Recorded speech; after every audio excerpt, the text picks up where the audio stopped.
नमस्कार। आज हम सीधे मुद्दे पर आते हैं। ऑपरेशन महादेव।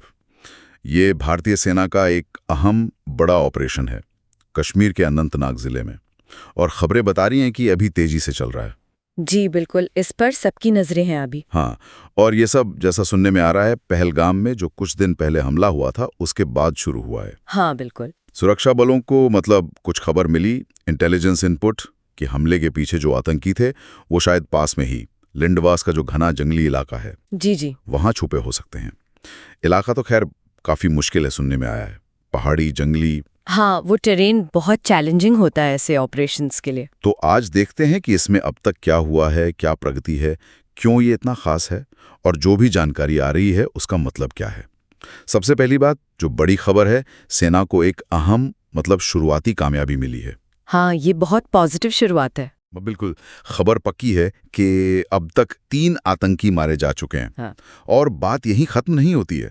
इसमें जो सबसे अहम, सबसे बड़ी बात है, हाँ। वो ये कि इन 3 में से एक आतंकी कोई छोटा मोटा आतंकी नहीं है। हाँ। बल्कि एक टॉप कमांडर बताया जा रहा है। जी हाँ बिल्कुल। खबरें तो ये भी हैं कि शायद यही वो शख्स था जिसने पहलगाम हमले की पूरी साजिश रची थी, उसे अंजाम दिया था। तो उसका मारा जाना तो बहुत बड़ी बात है। ये वाकई बहुत महत्वपूर्ण है। देखिए, किसी भी टेरर आउटफिट के लिए उसके एक टॉप कमांडर का मारा जाना वो सिर्फ एक आदमी का कम होना नहीं होता।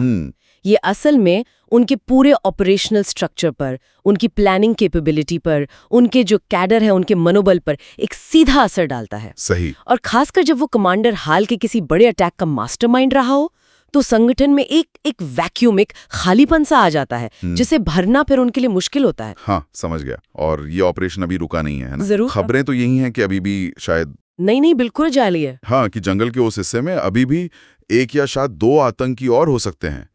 मुठभेड़ अभी भी चल रही है।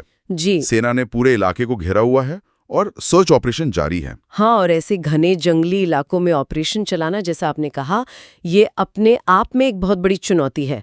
विजिबिलिटी कम होती है। हाँ। छुपने की बहुत जगह होती है, दुश्मन को एडवांटेज होता है टेरेन का, तो सुरक्षा बलों को बहुत ही सावधानी से, बहुत सोच समझकर आगे बढ़ना पड़ता है। बिल्कुल। और इसी से जुड़ी एक अच्छी खबर भी है। राहत की बात है कि अभी तक इस ऑपरेशन में हमारे किसी जवान के शहीद या घायल होने की कोई खबर नहीं आई है। ये बहुत अच्छी खबर है। हाँ, ये वाकई में हमारे जवानों की जो ट्रेनिंग है, उनकी जो बहादुरी है, उसको दिखाता है। यकीनन ऐसे ऑपरेशंस की प्लानिंग में जवानों की सुरक्षा वो हमेशा टॉप प्रायोरिटी होती है। सही कहा। और ये दिखाता है कि ऑपरेशन को कितनी बारीकी से प्लान किया गया है और उसे एग्जीक्यूट किया जा रहा है।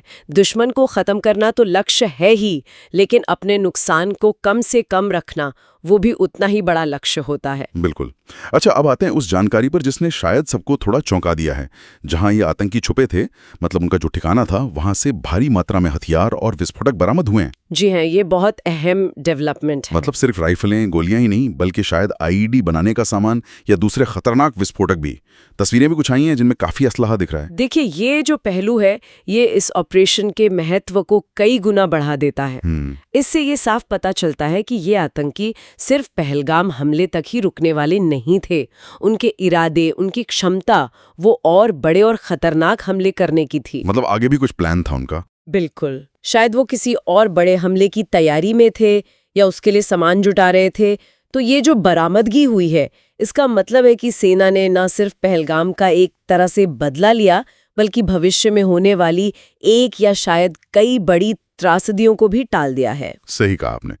अगर ये विस्फोटक और हथियार कहीं इस्तेमाल हो जाते तो कितना नुकसान हो सकता था, उसका अंदाजा लगाना भी मुश्किल है। बिल्कुल। तो ये ऑपरेशन सिर्फ एक जवाबी कार्रवाई नहीं रहा, बल्कि एक तरह से प्रिवेंटिव एक्शन भी बन गया है। हाँ बिल्कुल, ये सुरक्षा बलों के लिए एक बड़ी इंटेलिजेंस जीत भी है, साथ ही साथ ऑपरेशनल सफलता भी है।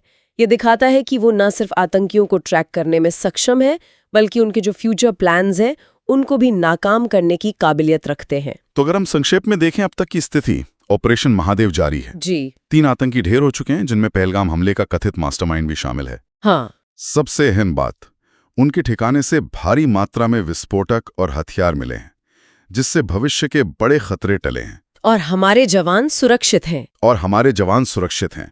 ये सबसे बड़ी राहत की बात है। ये सब तो ठीक है, लेकिन ये पूरी तस्वीर एक बहुत ही महत्वपूर्ण सवाल खड़ा करती है।